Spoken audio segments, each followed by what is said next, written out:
Hi everybody, and welcome to A Case of the Jills. Yeah, it's been a minute. As some of you probably know, I just graduated with my master's degree in psychology from Harvard Extension School in May. I wrote this pretty interesting thesis about the prevalence and type of psychopathology in ultra-endurance athletes, and lo and behold, it was a hit. A bunch of podcasts and news outlets and websites were interested in this research when it came out because it really did show that there was a much higher prevalence of psychopathology or mental illness, mental disorder in the ultra-endurance athlete population than as compared to the rest of the population of the United States. And by the way, I used the data from the United States because it was easy and I could find it, but it doesn't mean it doesn't apply to all other countries as well.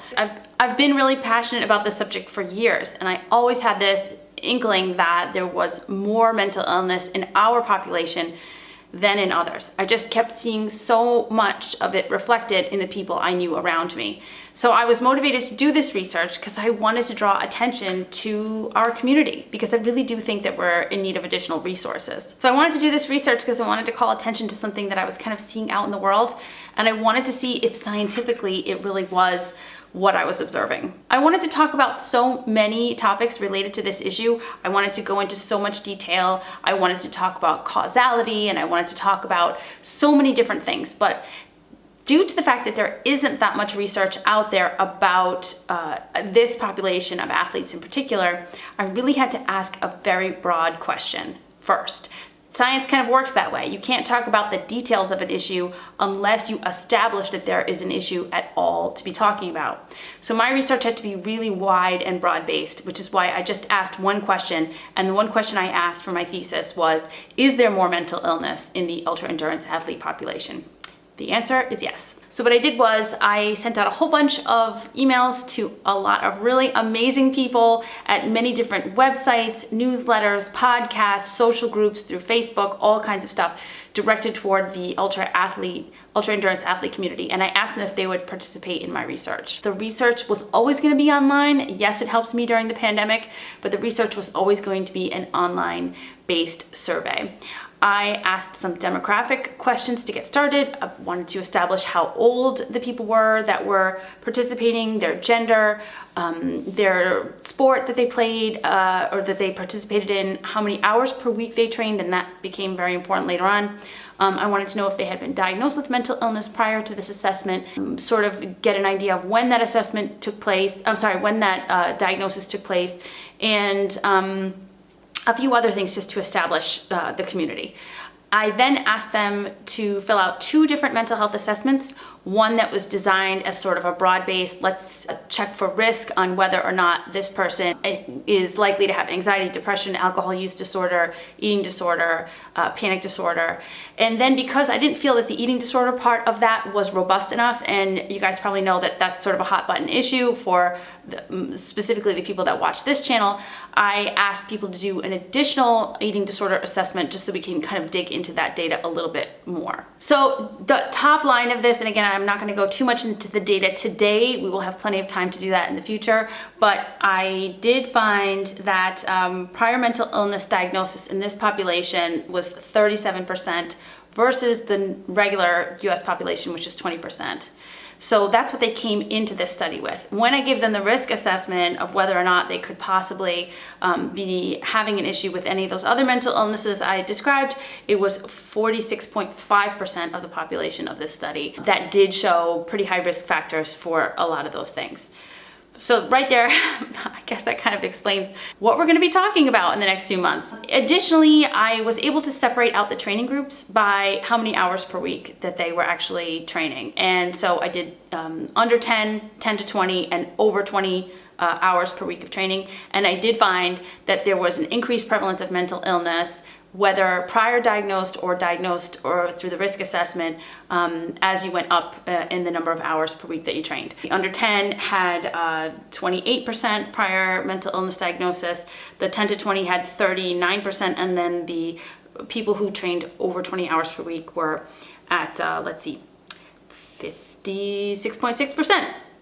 56.7. Additionally, our population showed that they had much higher prevalence of specific mental illnesses than the regular US population. So that would be eating disorder, anxiety disorder, alcohol use disorder, And there were a few others. Like I said, I'm not going to dig into all this today. Things that really concern me are that it appears that there's also a pretty high prevalence of people who are experiencing mental illness and are not under any care for that. They're either unaware that they are suffering from a mental illness, or they are just simply not getting care for that, which is concerning, right? And also, along with that, there does appear to be a significant group of the population that does experience either suicide thoughts, thoughts of self-harm, ideation, however you want to call it, and that really bothers me, particularly when you consider the fact that some of those people are undiagnosed. So of the people that experience those thoughts, between 30 and 44% of them, depending on which group you're in, are not under any type of mental health care. That is sort of the crux of why I'm here today. I really feel very lucky that this research has been interesting to different news outlets and different people that wanted to talk about it and wanted to talk about it more. So I feel as though this opportunity, this is what I worked all this time for, right? I really wanted people to ask me questions about this research. I wanted to bring more awareness to this. And so now that there is a lot of interest in this, I really feel as though it is my duty, and it is a wonderful opportunity to do it, by the way, to bring more awareness to the mental health needs for our community. It is imperative that we take this seriously. We can obviously see just from my research alone, and I know that there's more in the works, that our community is in need of more talking about this, more awareness, more sharing, and certainly more mental health care and support. Some of the people in my study were suffering from things ranging from PTSD, OCD, bipolar, borderline personality disorder. Some people were substance abusers, either currently or in the past. It runs the gamut, really, in our community. And I really think it's important for people to know that, yes, you may feel that the sport is helping you, and in some ways it is. However, you are also in need of additional support aside from your physical activity, aside from your participation in the sport. It is necessary, it is important to also seek out a qualified mental health care practitioner that can help you work through these things. Because you're not alone, it's clear, you're absolutely not alone. So my goal here with this next sort of bomb of videos that are going to be coming at you soon is to create a place where you can listen to and first find experts in the field that are going to be thinking of things the way you need them to be thinking of things. So coaches, mental health care practitioners, psychologists, psychiatrists, doctors, dietitians, people who understand that the human body has limits, the human mind has limits, and as you've heard me say a million times before, you're not weak for paying attention to those limits. You are going to be the best version of yourself for actually adhering to those limits. They're going to protect your mental health and protect your physical health so that you don't burn out, you don't get injured, and you can hopefully stay in your sport for as long as possible, as healthy as possible, and that's really the goal.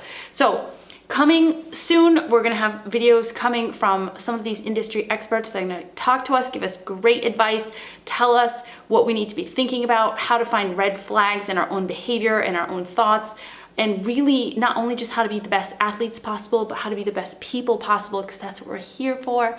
And I am just so excited to get this started. Couple things. I would love for you to check out my website. Why? Because there you will be able to find all of the podcasts, articles, websites where my research has been featured. You can also read the articles that I write for triathlete.com.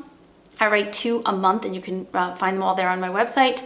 It is jillcolangelo.com, and I will link it below. You can also sign up for a mentoring call with me. I'm still doing mentoring calls and informational calls. If you are a student who is looking to do research in this area, that call is going to be free. I am absolutely happy to share more about my research in greater detail with any scientist or student or person who is really interested in knowing the ins and outs of the data, and I'm happy to do that free of charge. You can also on my website send me a message, send me an email. You can also find the link to read my research in its entirety, so check that out if you want to connect and you want to learn more. Other than that, please leave questions in the comments below or email me, jillcolangelo@gmail.com. Again, the link will be below. And let me know what's on your mind. What do you want to know more about? What mental health concern is really top of mind for you? How can I be of service to you? Obviously, we have the data. We know this is out there, so don't be shy. Talk to me about what you want to know, and Auntie Jill's here to listen. In the meantime, I hope you have a wonderful holiday season and a happy new year, and I'm just really excited to get this going again. Thanks so much for watching, and I'll see you again soon.